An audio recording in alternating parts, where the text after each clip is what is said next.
السلام علیکم ورحمۃ اللہ وبرکاتہ۔ وعلیکم السلام ورحمۃ اللہ وبرکاتہ۔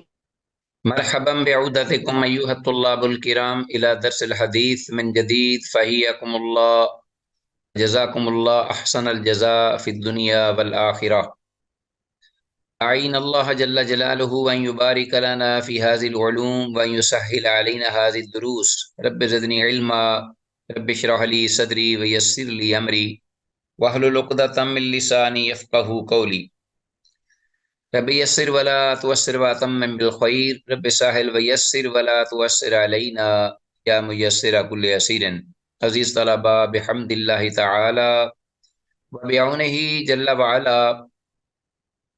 مشکوٰۃ المصابیح کے سلسلہ دروس کا ایپیسوڈ نمبر 43 آپ کے سامنے ہے، اور ہم اللہ کے فضل و کرم سے حسب معمول ترجمہ پر فوکس رکھتے ہوئے قبل وضاحت عبارات و الفاظ کی قدر وضاحت بھی کریں گے، اور اسی طرح ضرورت پڑی تو احادیث کی اسنادی حیثیت کی نشاندہی بھی کی جائے گی۔ وما توفیقنا الا باللہ۔ تو آتے ہیں آج کی اس اپنا ایپیسوڈ کے حوالے سے کون سی ہمارے پہلی حدیث 5247 سے لے کر 5257 براہ راست کتاب سے ہم دیکھتے ہیں، کتاب الرقاق، جیسا کہ آپ جانتے ہیں، اور اس سلسلے میں جو اب مختلف ابواب تھے، ان ابواب کے تحت یہ جو حالیہ باب تھا وہ ہمارے پاس تھا کہ رسول اللہ صلی اللہ علیہ وسلم کا طرز زندگی، ان کی آپ کی سادگی، اور اسی طرح صحابہ اکرام فقراء تھے مہاجرین، اور ان کی اپنا تنگ دستی، مالی تنگ دستی اور گزران ایسی تھی۔ احادیث اس بات پہ دلالت کرتی ہیں، اور پہلی حدیث ہمارے پاس ہے وان امیہ بن خالد بن عبداللہ بن اسید، حدیث نمبر 5247 حدیث ہے۔ وان امیہ بن خالد بن عبداللہ بن اسید، امیہ بن خالد بن عبداللہ بن اسید رحمہم اللہ جمیعاً عن النبی صلی اللہ علیہ وسلم، اللہ کے نبی صلی اللہ علیہ وسلم سے یہ براہ راست روایت کرتے ہیں، تو چونکہ صحابی نہیں اس لیے یہ حدیث مرسل معلوم ہو رہی ہے کہ اس میں ارسال ہے۔ اللہ کے نبی صلی اللہ علیہ وسلم سے روایت کرتے ہیں انہ کان یستفتح بسعالیک المہاجرین، کہ آپ صلی اللہ علیہ وسلم تھے، یعنی آپ کا معمول تھا کہ آپ فتح کی دعا کرتے، فتح و نصرت کی دعا کرتے بسعالیک المہاجرین، مہاجرین فقراء کی دعاؤں سے۔ سعالیک کہتے ہیں وہ محتاج غربا، فقراء المہاجرین، ان کی دعاؤں سے آپ دعا جو ہے ان کی دعاؤں کے ذریعے فتح طلب کرتے دشمنوں کے خلاف، یا مدد طلب کرتے، نصرت طلب کرتے اللہ کی بارگاہ میں۔ رواہ فی شرح سنہ، امام بغوی رحمہ اللہ نے اس حدیث کو شرح سنہ میں روایت کیا ہے۔ حدیث جیسا کہ میں نے کہا ہے کہ اس کی سند مرسل ہونے کی وجہ سے ضعیف ہے۔ اسی طرح سفیان ثوری اور ابو اسحاق دونوں ہی مدلس بھی ہیں اور عنان بھی اس حدیث کی سند میں ہیں، اور حدیث میں لفظ سعالیک مطلب جیسا کہ میں نے کہا یہ جمع ہے، یہ پلورل لفظ ہے، ورڈ فقراء کمزور محتاج لوگ، اور اس کا سنگولر جو ہے سعلوک، سعلوک سعالیک اس کی جمع ہے، اور اسی طرح اس کی جمع سعالک، سعالک بھی آتی ہے یا کے بغیر۔ آتے ہیں نیکسٹ حدیث ہے 5248۔ ابو ہریرہ رضی اللہ تعالیٰ عنہ سے یہ روایت مروی ہے، وہ کہتے ہیں قال رسول اللہ صلی اللہ علیہ وسلم، کہ اللہ کے رسول صلی اللہ علیہ وسلم نے ارشاد فرمایا لا تغبطن فاجرا بنعمت، جی ہرگز نہ رشک کرنا، تغبطن ابتا سے ہے، نہ رشک کرنا ہرگز فاجرن کسی فاجر فاسق فاجر کو دیکھ کر، بنعمت نعمت کے ساتھ، یعنی کسی فسق و فجور والے شخص کو نعمتوں میں دیکھ کر کبھی رشک نہ کرنا۔ فإنک لا تدری، بے شک تو نہیں جانتا، ما ہوا لاقن بعد موتہ، موت کے بعد اس کے ساتھ کیا ہونے والا ہے، ما ہوا لاقن کیا وہ کس چیز کو یا کیا ملنے والا اس کو بعد موت ہی، اس کے موت کے بعد کس چیز، کون سی چیز اس کا سامنا کرنے والی ہے؟ ان لہو عند اللہ قاتلا لا یموت، ہاں جی، بے شک اس کا اللہ کی بارگاہ میں ایک قاتل ہے، ایسا قاتل کہ لا یموت جو کبھی مرے گا نہیں، یعنی النار، وہ مراد لے رہے تھے آتش جہنم، لیاذ باللہ، تو آتش جہنم ہمیشہ رہے گی اور ہمیشہ اس میں یہ جلتے سڑتے رہیں گے۔ واہ فی شرح سنہ، اسی طرح اس حدیث کو بھی امام بغوی رحمہ اللہ نے شرح سنہ میں روایت کیا ہے۔ تو یہ حدیث بھی جو ہے اسناد اس کی ضعیف ہے سند کے اعتبار سے، اس لیے کہ اس کی سند میں ایک آدمی، اس کی سند یعنی جہم بن اوس، سند میں جہم بن اوس ایک آدمی شخص ہے غیر معروف، اور دوسرا شخص عبداللہ بن ابی مریم، دوسرا ایک اور شخص ہے عبداللہ بن ابی مریم، جس کو سوائے امام ابن حبان رحمہ اللہ کے اور کسی نے ثقہ قرار نہیں دیا۔ اور عزیز طلبہ، حدیث کے الفاظ لا تغبطن، اس کو انڈر لائن کی، جس کا مطلب ہے ہرگز تم رشک نہ کرنا، یعنی ہرگز تم رشک نہ کرو، لا تغبطن یا نہ کر۔ اچھا جی، آگے حدیث 5249 ہمارے پاس، وان عبداللہ بن عمرو بن العاص رضی اللہ عنہما، عبداللہ بن عمرو بن عاص رضی اللہ عنہما سے یہ روایت ہے، قال، وہ کہتے ہیں، قال رسول اللہ صلی اللہ علیہ وسلم، اللہ کے رسول صلی اللہ علیہ وسلم نے ارشاد فرمایا، دنیا سجن المؤمن وسنتہ، ہاں جی، دنیا جو ہے وہ مومن کا قید خانہ اور اس کا ایک قحط ہے، قحط زدہ جگہ، سنتہ، سنا ویسے تو معنی اس کا ہے سال، لیکن ایسا سال جو خشکی سے اور اپنا بیرانی سے، بے آبادی اور بنجر انداز، بنجر پانے سے عبارت ہو، ایسا سال جس میں خشک سالی ہو، قحط ہو۔ اچھا جی، وَإِذَا فَارَقَ الدُّنْيَا، تو جب مومن جو ہے وہ دنیا کو چھوڑتا ہے، فارق الدنیا، دنیا کو چھوڑ دے، فارق السجن وسنتا، تو وہ ساتھ ہی چھوڑ دیتا ہے قید خانے کو بھی اور سال یعنی قحط زدہ جو حالت ہے اس کو بھی اپنا وہ چھوڑ دیتا ہے، مطلب یہ ہے کہ وہ اسے خلاصی لیتا ہے۔ ظاہر ہے کہ جب دنیا میں ہے اور دنیا اس کا قید خانہ ہے اور اس کا قحط زدہ بھوک کی جگہ ہے، جب وہ فوت ہو جائے گا، دنیا کو چھوڑ دے گا، اس سے الگ ہوگا، تو ساتھ ہی قید خانہ بھی ختم ہو جائے گا اور اس کی وہ قحط زدہ جو خشک سالی یا بھوک کا انداز ہے، معاملہ ہے، وہ بھی ختم ہو جائے گا۔ رواہ فی شرح سنہ، اسے بھی امام بغوی رحمہ اللہ نے شرح سنہ میں روایت کیا ہے۔ 5249 حدیث ہے، اس حدیث کی اسناد بھی سابقہ احادیث کی طرح ضعیف ہے، اس لیے کہ سند میں عبداللہ بن جنادہ المعافری، عبداللہ بن جنادہ المعافری، جسے امام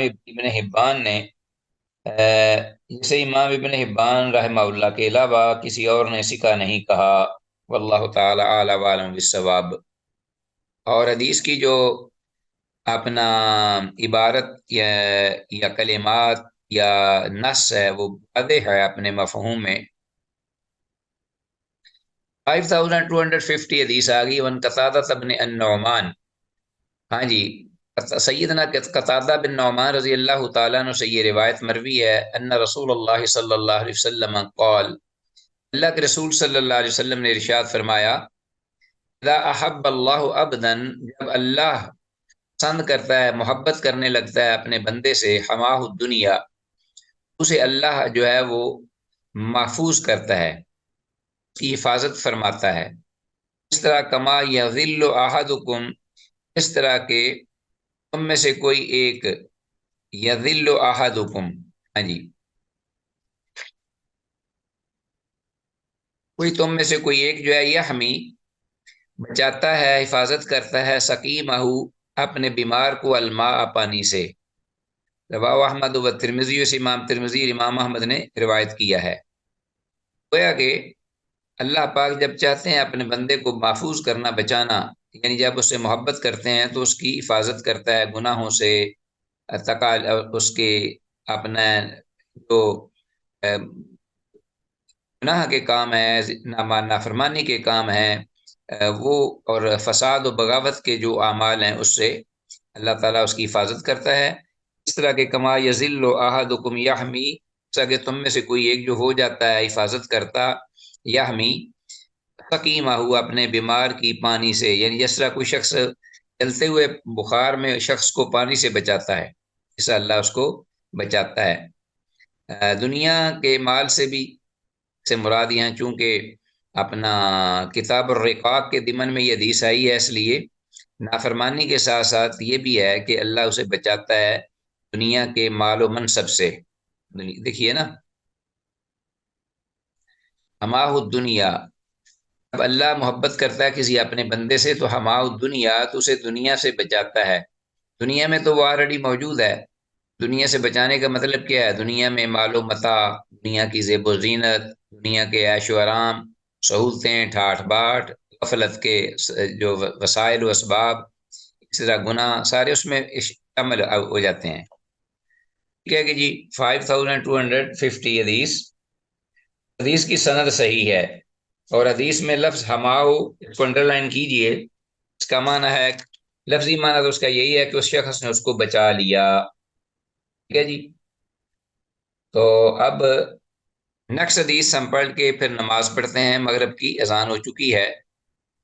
5251 ون محمود بن لبید رضی اللہ تعالیٰ عنہ، محبوب سیدنا محمود بن لبید رضی اللہ تعالیٰ عنہ سے یہ روایت مروی ہے، ان النبی صلی اللہ علیہ وسلم قال، اللہ کے نبی صلی اللہ علیہ وسلم نے ارشاد فرمایا، سنتان یکرہہما ابن آدم،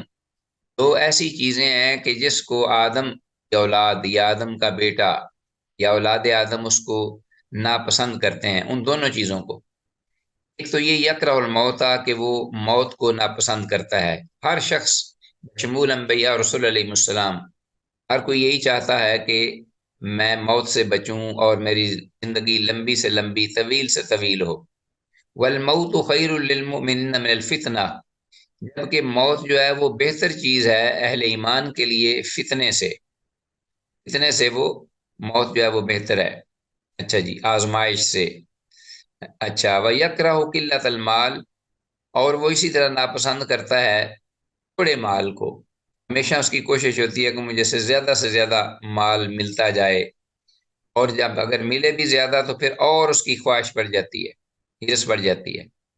وَقِلَّةُ الْمَالِ أَقَلُّ لِلْحِسَابِ، جبکہ مال کا کم ہونا جو ہے یہ اس کے لیے حساب و کتاب میں آسانی کا موجب ہے قیامت کے دن۔ ہاں جی، قلت کا مال جو ہے اس سے حساب جو ہے وہ بھی کم ہوگا، تو دونوں چیزیں اس کے حق میں بہتر ہیں، جبکہ وہ بظاہر اس کو ناپسند کرتا ہے۔ رواہ احمد، اسے امام احمد نے روایت کیا اس حدیث کو۔ تو 5251 حدیث کی اسناد حسن ہے، صحیح حدیث ہے۔ ٹھیک ہو گیا جی۔ 5252 یہ حدیث ہمارے زیر مطالعہ ہے، اور راوی ہیں وان عبداللہ بن مغفل رضی اللہ تعالی عنہ قال، سیدنا عبداللہ بن مغفل، سیدنا عبداللہ بن مغفل رضی اللہ تعالیٰ عنہ سے یہ روایت ہے، قال، وہ کہتے ہیں، جاء رجل الی النبی صلی اللہ علیہ وسلم، کہ ایک صاحب اللہ کے نبی صلی اللہ علیہ وسلم کی خدمت میں آئے، فقالا، تو انہوں نے کہا، انی احبک، کہ بے شک میں آپ سے محبت کرتا ہوں، مجھے آپ سے محبت ہے۔ قال، آپ نے فرمایا، انظر ما تقول، ذرا اس قول میں، جملے میں جو آپ نے کہا ہے اس میں ذرا غور کیجئے۔ ٹھیک ہے جی، انظر دیکھ لیجئے، ما تقولو، کہ آپ کیا کہتے ہیں، آپ کیا کہہ رہے ہیں، کس چیز کا دعویٰ کر رہے ہیں۔ فقال، تو انہوں نے پھر یہ بات کہی، واللہ، اللہ کی قسم، انی لا احبک، کہ بے شک میں یقیناً آپ سے محبت کرتا ہوں، 3 مرات، 3 بار انہوں نے یہ جملہ کہا۔ کالا، تو پھر آپ نے فرمایا، ان کنتا صادقا، اگر تو سچا ہے اپنے اس قول میں، دعوے میں، فاعد للفقر تجفافا، تو پھر تیار کر لو فقر، محتاجی کے لیے کوئی ڈھال، زیرہ، محتاجی کا مقابلہ کرنے کے لیے، پھر فاعد للفقر، محتاجی کا سامنا کرنے کے لیے، تجفافن، تیار کر لو کوئی ڈال، بچاؤ کا طریقہ للفقر اسرع الی ما یحبنی،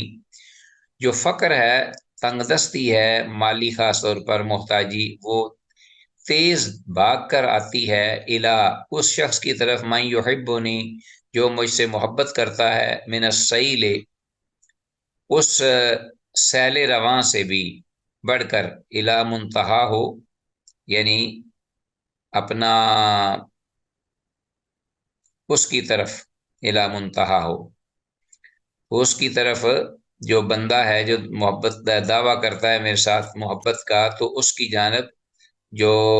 اپنا سیل رواں بہتا ہوا سیلاب، چلتا ہوا تیز سیلاب جو ہے، اس سے بھی کہیں تیزی سے بڑھ کر فقر جو ہے اس شخص کی جانب آتا ہے، الی منتہا ہو، من یحبنی من السیل الی منتہا ہو۔ ہاں جی، روایت ترمذی سے امام ترمذی نے روایت کیا ہے، وقال ھذا حدیث غریب، اور امام ترمذی رحمہ اللہ کہتے ہیں کہ یہ حدیث غریب ہے۔ 5252 حدیث یہ ہمارے سامنے ہے، تو اس حدیث کی سند بہرحال ضعیف ہے، اس لیے کہ سند میں روح بن اسلم، جسے جمہور اہل علم نے ضعیف قرار دیا ہے اس کی وجہ سے، اور حدیث کے دیگر شواہد بھی ضعیف ہیں۔ حدیث میں جو الفاظ ہیں فَأَعِدَّ لِلْفَقْرِ تِجْفَافًا کا مطلب آپ انڈر لائن کیجئے، تو پھر فقر و فاقہ کا سامنا کرنے کے لیے ڈھال تیار رکھو، ٹھیک ہے جی، یہ معنی اس کا جو میں نے ذکر کیا ہے۔ تو حدیث چونکہ صحت کے معیار کو نہیں پہنچتی، لہٰذا ہم آتے ہیں اس کے بعد 5253، وان انس بن مالک، انس رضی اللہ تعالیٰ عنہ سے یہ روایت ہے، قال، وہ کہتے ہیں، قال رسول اللہ صلی اللہ علیہ وسلم، کہ رسول اللہ صلی اللہ علیہ وسلم نے فرمایا، لقد اخفت فی اللہ، البتہ تحقیق میں ڈرایا گیا ہوں، ہاں جی، اللہ میں، یعنی مراد ہے فی سبیل اللہ، اللہ کی راہ میں، اللہ کے راستے میں، دین، اللہ کے دین اسلام کی بابت، وما یخاف احد،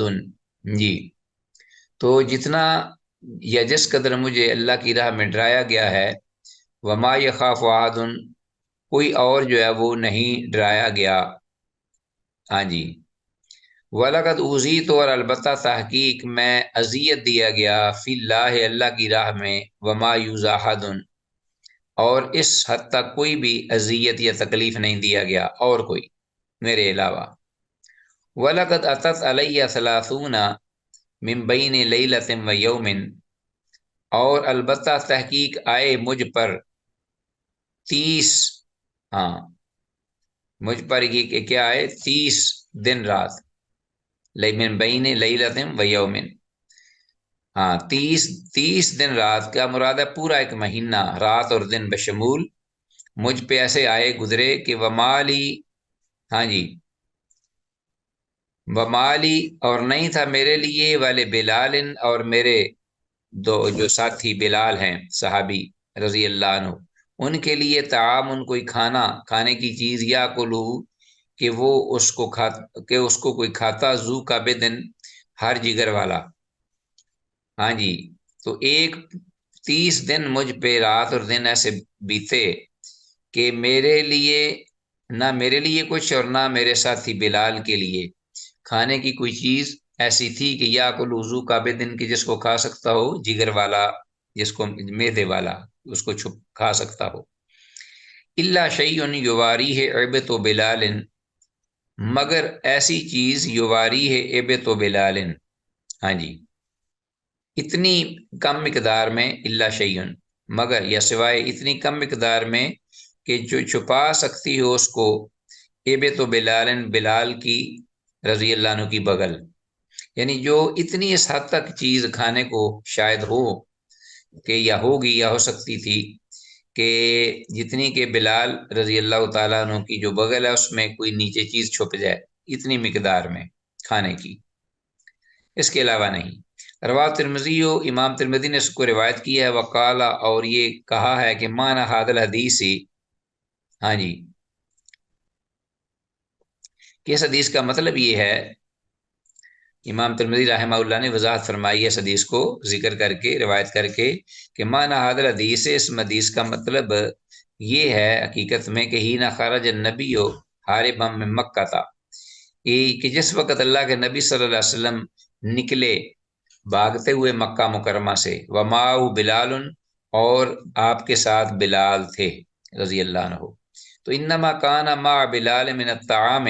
ما يحمل تحت ابته، تو محض یا صرف بلال کے ساتھ اس وقت کھانے کی اتنی ہی مقدار تھی، ما بلال من الطعام، جو کہ ان کی جو اٹھا سکتی ہو ان کی بغل کے نیچے، ہاں جی، بغل کے نیچے رکھ کر اس کو اٹھایا جا سکتا ہو، تو اتنی ہی مقدار میں وہ چیز تھی جو کہ بلال جو لا سکے اپنے ساتھ کھانے کی۔ ہاں جی، اچھا جی، تو یہ حدیث جو ہے 5253 حدیث، حدیث کی سناد صحیح ہے، ٹھیک ہے جی، صحیح حدیث ہے جو ہم نے ابھی پڑھی ہے بلال رضی اللہ عنہ کے حوالے سے، اور حدیث میں الفاظ ذو کا بدن کا معنی جگر دار یا حیوان۔ ہاں جی، تو یہاں مراد ذو کابدن سے مراد آدمی نہیں ہے، بلکہ ذو کابدن سے مراد کوئی بھی جگردار حیوان بھی ہو سکتا ہے اور انسان بھی ہو سکتا ہے، کیونکہ یہاں تعین نہیں کیا گیا، حیوان کا بھی میدا ہوتا ہے اور انسان کا بھی ہوتا ہے، تو دونوں کھاتے ہیں، دونوں محتاج ہیں کھانے کے، تو اس لیے دونوں میں سے کوئی بھی اتنی چیز کھا سکتا ہو کہ جتنی بلال رضی اللہ تعالیٰ عنہ کی جو وہ بغل تھی وہ اسے اٹھا لے۔ حدیث میں یہ بھی سن لیجئے کہ حدیث میں یہ ہجرت کا سفر مراد نہیں ہو سکتا، کہ اس سفر میں آپ صلی اللہ علیہ وسلم کے ساتھ سیدنا بلال رضی اللہ عنہ نہیں تھے، جب آپ نے سفر کیا تھا ہجرت کا تو اس وقت آپ کے ساتھ بلال رضی اللہ تعالیٰ عنہ موجود نہیں تھے سفر میں۔ حدیث کے بظاہر الفاظ سے یہ معلوم ہوتا ہے کہ یہ اس وقت کا واقعہ ہے جب آپ مکہ مکرمہ سے ہجرت کر کے اللہ کے رسول آئے اور آپ کے ساتھ حضرت بلال تھے، لیکن یہ ہجرت کا سفر نہیں، اس لیے کہ واضح اور کلیئر بات ہے کہ حضرت بلال رضی اللہ تعالیٰ عنہ رسول اللہ صلی اللہ علیہ وسلم کے ساتھ اس وقت نہیں تھے۔ اس وقت تو آپ کو علم ہے کہ رسول اللہ صلی اللہ علیہ وسلم اور آپ کے ساتھ اپنا جو آپ کے غلام تھے ایک، اور پھر آپ کی اونٹنی تھی، اور یا وہ گائیڈ تھا جو کہ آپ نے مشرقین میں سے ایک ساتھ لیا تھا اپنے، تو وہ پھر غار میں بھی رہے، ابو بکر صدیق رضی اللہ عنہ تھے، غار میں بھی رہے، اور پھر اس کے بعد پھر وہ آگے چلے، اسی طرح آپ کا تعاقب بھی ہوا، تو حضرت بلال رضی اللہ تعالیٰ عنہ اس وقت ساتھ نہیں تھے، تو پھر یہ کیا کون سا یہ سفر ہے؟ السلام علیکم ورحمۃ اللہ وبرکاتہ۔ جی جی، استاد محترم، یہ سفر وعلیکم طائف لگتا ہے السلام، مجھے۔ وعلیکم السلام ورحمۃ اللہ وبرکاتہ۔ استاد محترم، سفر طائف ہو سکتا ہے یہ؟ جی طائف کی طرف جو سفر کیا تھا وہ ہو نہیں سکتا ہے؟ نہیں، یہ بس اس سے مکی زندگی کے کوئی جو اس وقت جب آپ مکی زندگی میں دعوت و تبلیغ کا کام کر رہے تھے نا، تو اس وقت کا کوئی یہ واقعہ ہو سکتا ہے کہ آپ مکہ سے نکلے ہوں اور بلال رضی اللہ تعالیٰ عنہ آپ کے ساتھ ہوں، اور آپ پھر واپس مکہ میں آ گئے ہوں، یہ ہجرت کی بات نہیں ہے، یہ پرآشوب دور جو تھا دعوت و تبلیغ کا، جس میں آئے دن آپ صلی اللہ علیہ وسلم کو سختیاں جھیلنی پڑیں اور تکلیفیں اور مصائب، اور کبھی آپ نکلتے بھی تھے، بچتے بھی تھے، چھپتے بھی تھے، اور ساتھ ساتھ پھر آپ کے صحابہ بھی ہوتے تھے، تو یہ کوئی ایسے ان اسفار میں سے کوئی سفر ہے، تو ایسے حالات بعض دفعہ آ جاتے تھے کہ اس میں کئی کئی روز تک کھانے کو بھی کوئی چیز نہیں ملتی تھی، تو واللہ عالم، طائف کا جو ہے وہ بالکل کلیئر ہے معاملہ، اور طائف میں بھی حضرت بلال رضی اللہ عنہ ساتھ نہیں تھے۔ اچھا، چلیے، بہرحال حدیث صحیح ہے، یہ کوئی ایک مکی دور کا کوئی ایک واقعہ ہو سکتا ہے جس میں آپ بلال رضی اللہ عنہ کو ساتھ لے کے نکلے ہوں، اور آپ کا جو اس دوران میں کھانے پینے کی اتنی قلت ہو اس وقت، تو بعض اوقات ایسے ہو جاتا تھا، واللہ عالم۔ وعن ابی طلحہ رضی اللہ تعالیٰ عنہ قال شکونا الی رسول اللہ صلی اللہ علیہ وسلم الجوع، سیدنا ابو طلحہ رضی اللہ تعالیٰ عنہ سے یہ روایت ہے، کہتے ہیں کہ ہم نے شکایت کی رسول اللہ صلی اللہ علیہ وسلم کی خدمت اقدس میں بھوک کی شکایت، فرفعنا عن بطوننا عن حجر، تو ہم نے جب شکایت کی تو ہم نے کیا کیا، ہم نے اٹھایا اپنے پیٹوں میں سے، یعنی جب کپڑے اٹھائے تو پتھر، ان حجر، پتھروں سے ہم نے، پیٹوں پر بندھے ہوئے پتھروں سے ہم نے اپنے کپڑے اٹھائے آپ کے سامنے، ٹھیک ہے جی۔ ان حجر، ایک پتھر ہر آدمی نے باندھا ہوا تھا، ان حجر حجر، فرفع رسول اللہ صلی اللہ علیہ وسلم ان بطنہی، تو اس کا جواب آپ نے اٹھایا، اللہ کے رسول نے اپنے بطن اطہر سے، ان حجرین، جب کپڑا تو دو پتھر تھے، دو پتھر بندھے ہوئے تھے، ان سے آپ صلی اللہ علیہ وسلم نے اپنا کپڑا مبارک پر اٹھایا اور دکھایا جواب میں کہ تم پریشان نہ ہو، آپ ایک پتھر باندھے ہوئے ہو تو میں دو باندھے ہوئے ہوں۔ رواه ترمذی وقال هذا حدیث غریب، امام ترمذی نے اس کو روایت کیا جامع ترمذی میں اور کہا ہے کہ یہ حدیث غریب ہے۔ 5254۔ تو تحقیق کے بعد اس حدیث کی جو سند حسن ہے، صحیح ہے، لیکن بعض اہل علم جو تحقیق ہیں وہ یہ بھی کہتے ہیں کہ اس کی سند میں راوی ضعیف ہے، واللہ اعلم عالم بالصواب۔ بہرحال ہم اس کی صحت کو مقدم رکھتے ہیں اس کی ضعف پر، واللہ عالم، اور علم کو اللہ کی طرف ریفر کرتے ہیں، اور یہ بات بھی سیر کی کتابوں میں اور دیگر جو اہل علم کی کتابیں اس میں یہ بات لکھی ہوئی پڑھی ہوئی ملتی ہے کہ آپ صلی اللہ علیہ وسلم نے، جیسا کہ خندق کے موقع پر بھی پتھر باندھے ہوئے تھے صحابہ نے اور آپ صلی اللہ علیہ وسلم نے بھی، تو یہ جب بالکل آدمی کا جو پیٹ خالی ہو تو اس وقت کام آدمی نہیں کر پاتا، لیکن جب اگر کوئی چیز ساتھ باندھ لے بوجھل سی پیٹ میں تو اس وقت اس کے لیے کوئی چیز اٹھانا، بوجھ یا کام کرنا ایزی ہو جاتا ہے، تو یہ اس لیے پتھر اٹھاتے باندھ لیتے تھے۔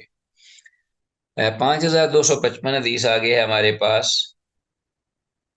تو اوور آل ذرا دیکھیے گا عزیز طلباء کہ کیا تنگ دستی تھی اس وقت، یہ اوائل کی بات ہے جب بالکل اسلام کی ابتدا تھی اور ساتھ ہی تکالیف اور مصائب کے پہاڑ ٹوٹتے تھے آپ پر اور آپ کے ساتھیوں پر، ظلم و ستم کی داستانیں رقم ہوتی تھیں، تو اس وقت کی یہ بات ہے کہ مالی تنگ دستی بھی اتنی ہی تھی۔ پھر جب اللہ نے وسعت دی اور پھر آہستہ آہستہ الحمدللہ کشادگی بھی ہوئی، تو شروع کی یہ بات تھی۔ وعن ابی ہریرہ، ابو ہریرہ رضی اللہ عنہ سے یہ روایت، انہ اصابہم جوع، کہ انہیں پہنچی بھوک، یعنی انہیں بھوک لگی، بھوک نے ستایا ان کو، فآتاہم رسول اللہ صلی اللہ علیہ وسلم تمرتن تمرتن، تو آپ صلی اللہ علیہ وسلم نے ان کو عطا فرمائی کیا، ایک ایک کھجور، ایک ایک کھجور کا دانہ جو ہے نا وہ تھمایا ان کو، ان کے ہاتھوں میں دیا تاکہ وہ کھا لیں بھوک مٹانے کے لیے۔ روایت ترمذی سے امام ترمذی نے روایت کیا ہے۔ 5255 حدیث، تو اس حدیث کی اسناد بھی صحیح ہے، اور حدیث میں جون اسے مراد یہاں مراد بھوک سے مراد یہاں قحط سالی ہے، ڈراٹ جسے کہتے ہیں، خشک سالی، قحط سالی، بھوک۔ تو جب بھوک نے انہیں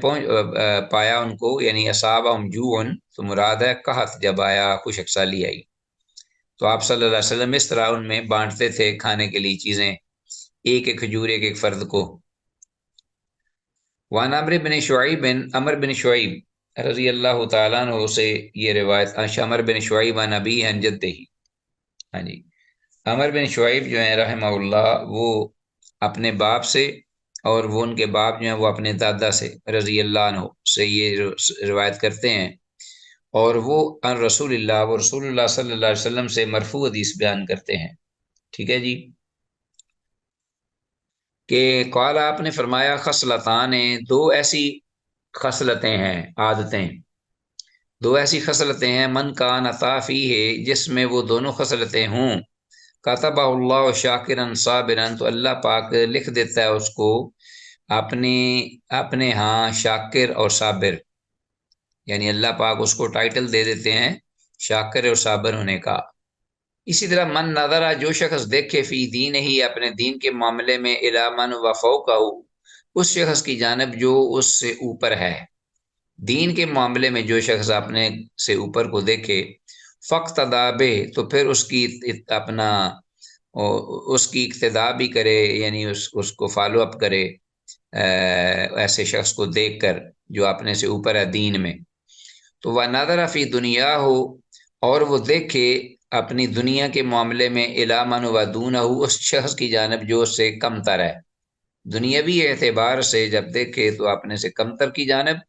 اور دین کے اعتبار سے دیکھے تو اپنے سے جو اوپر ہے اس کی جانب۔ فحمد اللہ، تو وہ اللہ کی تعریف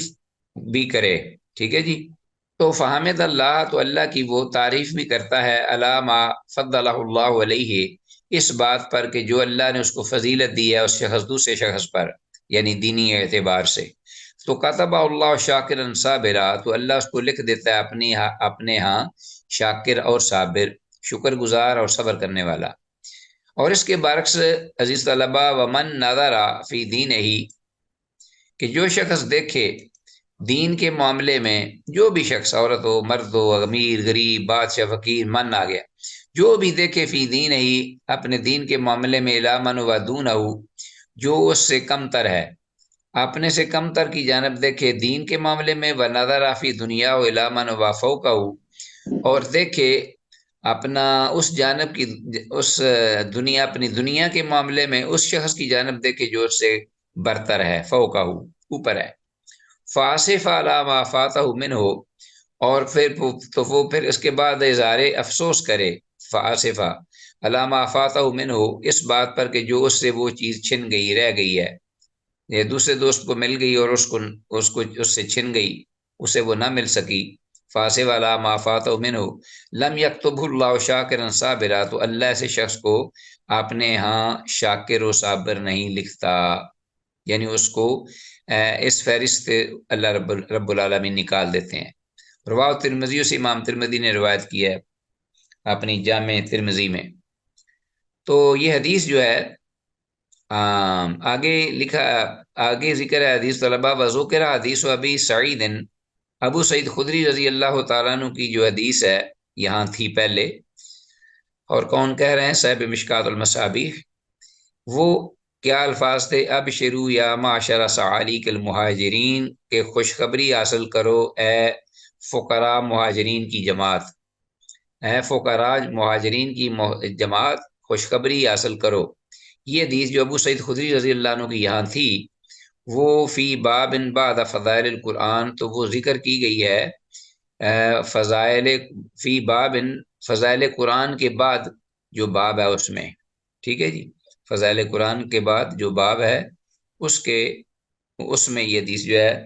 چونکہ وہاں زیادہ موضوع کے اعتبار سے وہ صحیح اور فٹ بیٹھتی تھی، اس لیے وہاں اس کو ذکر کیا گیا ہے جی۔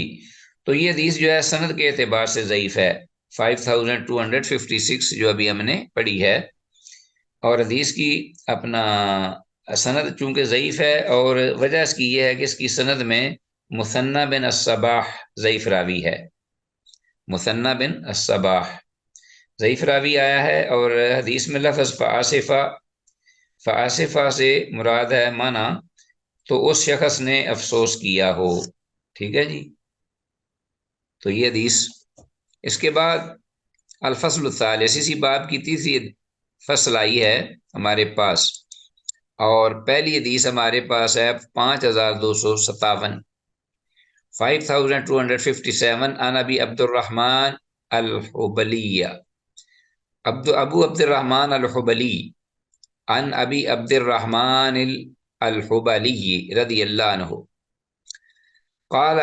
یعنی ابو عبد الرحمن الحبلی رضی اللہ عنہ سے یہ روایت ہے، قال کہتے ہیں، سمیت عبداللہ بن عمر بن العاص،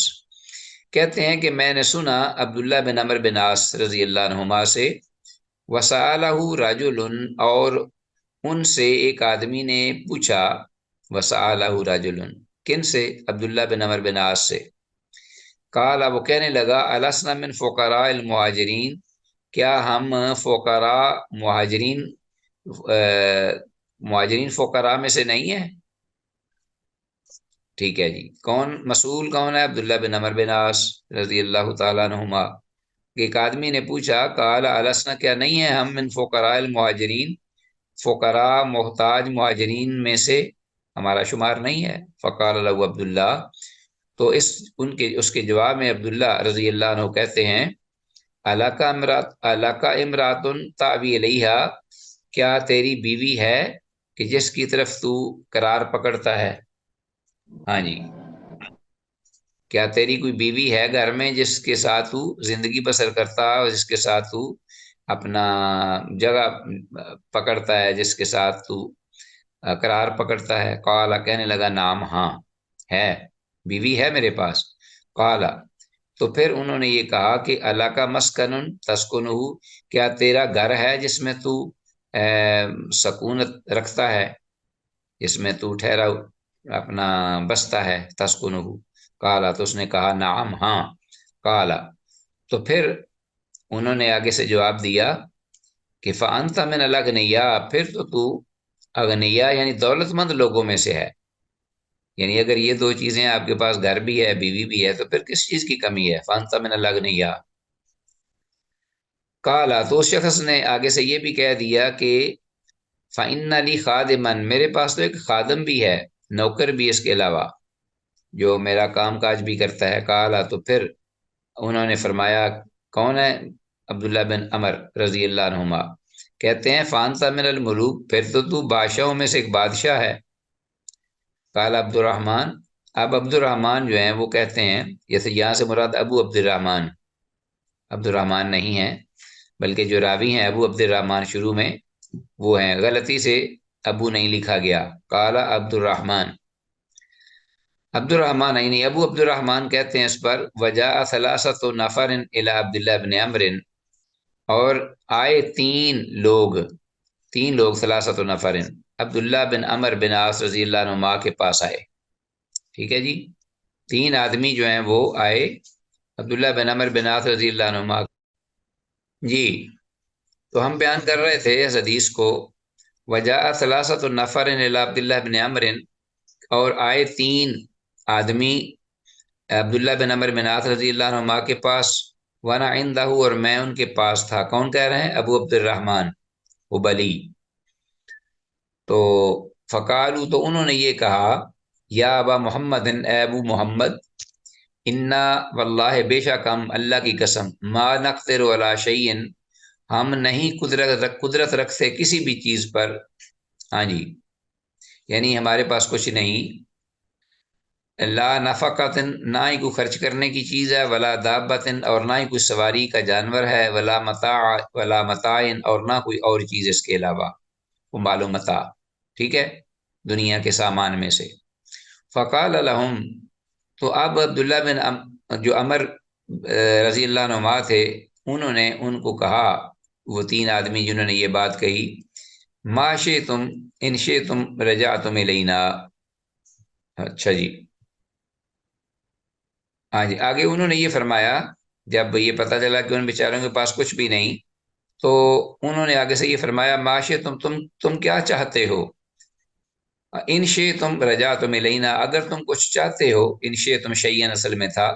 انشے تم شیئن رجا تم لینا، تو ہماری طرف تم آؤ، ہمارے پاس آنا، فاتیناکم،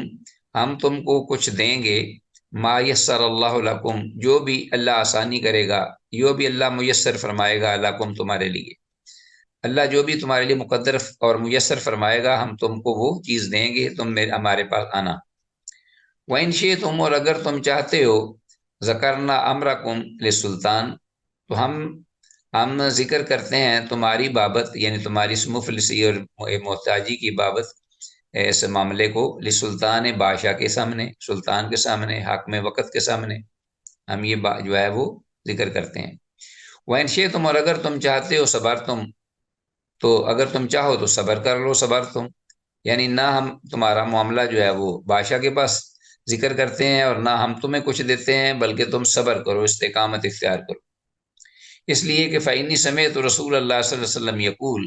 کہ میں نے رسول اللہ صلی اللہ علیہ وسلم کو یہ فرماتے سنا، کہ ان فقراء المہاجرین، کہ بے شک مہاجر مفلس لوگ جو ہیں، محتاج مہاجر، یسبقون الاغنیاء، کہ ایک غنی جو لوگ ہیں ان سے سبقت لے جائیں گے، پہلے چلے جائیں گے، یسبقون الاغنیاء، پہلے چلے جائیں گے اغنیاء سے یعنی دولت مند لوگوں سے، یوم القیامت، قیامت کے دن، الجنت، جنت کی جانب، بے 40 خریفہ، 40 برس پہلے، ٹھیک ہے جی۔ قالو، تو اس پر وہ جو صحابہ آئے تھے تینوں آدمی، عبداللہ بن عمر بن عاص رضی اللہ عنہما کے پاس، کہنے لگے یہ سن کر، فَإِنَّا نَصْبِرُ، تو پھر بے شک ہم صبر کرتے ہیں، لا نسأل شیئا، ہم کچھ بھی نہیں مانگتے۔ تو جب یہ جنت کی خوشخبری جو سنی تو سبحان اللہ، اس وقت جو فوراً وہ اسی پر ہی وہ فریفتہ ہو گئے، اور انہیں دنیا کی وہ تکلیفیں، مصائب اور احتیاج، محتاجی سب بھول گئے، اور یہ بھی نہ چاہا کہ ہمارا معاملہ سلطان کے پاس اٹھایا جائے یا ذکر کیا جائے۔ تو یہ کون سا موقع تھا، اور کون سلطان سے مراد کون ہے یہاں؟ کیونکہ یہ صحابہ ہیں، عبداللہ بن عمر بن عاص رضی اللہ عنہما کے پاس وہ آنے والے لوگ جو ہیں وہ ان کے کم از کم صحابہ نہیں تو تابعین ہوں گے۔ تو حدیث ہے 5257 حدیث، اسے امام مسلم نے روایت کیا ہے، اور اس میں الفاظ ہیں السنا من فقراء المہاجرین، کہ جن کو یہ بشارت دی گئی کہ وہ جنت میں دولت مندوں سے پہلے داخل ہوں گے، ان کے بارے میں انہوں نے یہ سوال کیا کہ کیا ہم ان لوگوں میں سے نہیں جن کے بارے میں جنت کی بشارت رسول اللہ صلی اللہ علیہ وسلم نے دی ہے، ہم ان فقراء مہاجرین میں سے ہمارا شمار نہیں ہے؟ تو پھر آگے سے انہوں نے یہ پوچھا کہ آپ کی بیوی ہے، آپ کا گھر ہے، اور وہ کہنے لگے ہمارا خادم بھی ہے۔ تو پھر انہوں نے فرمایا تم تو بادشاہوں میں سے بادشاہ ہو،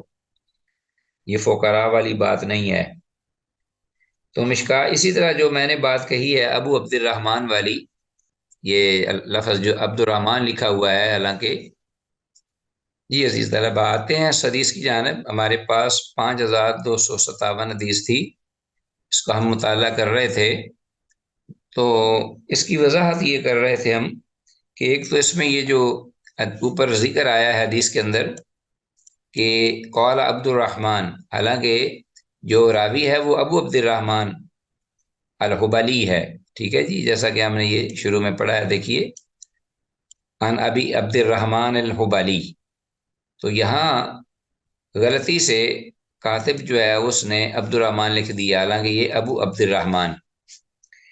مشکات کے سارے ہی جو نسخے ہیں اس میں عبد الرحمن ہی لکھا ہوا ہے، حالانکہ صحیح ابو عبد الرحمن ہی ہیں جو اس حدیث کے راوی بھی ہیں۔ معلوم ہوتا ہے کہ لفظ ابو جو ہے کاتب کے قلم سے رہ گیا ہے، یعنی ان سے یہ مس ہو گیا ہے، اور اسی طرح پھر ہر ایک نے مشکات میں ایک دوسرے کو کاپی کیا اور عبد الرحمن ہی لکھ دیا۔ حدیث میں السلطان سے مراد سیدنا معاویہ رضی اللہ تعالیٰ عنہ ہیں، اس لیے کہ اس وقت امیر وہی تھے جب انہوں نے عبداللہ بن عمر بن عاص رضی اللہ عنہما سے آ کر سوال کیا،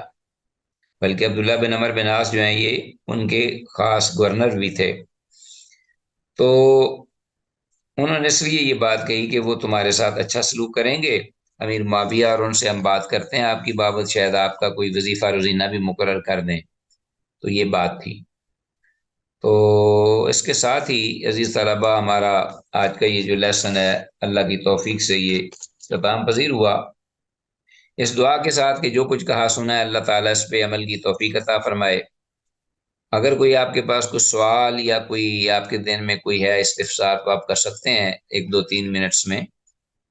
وَإِلَّا إِلَى اللِّقَاءِ، والسلام علیکم ورحمۃ اللہ وبرکاتہ۔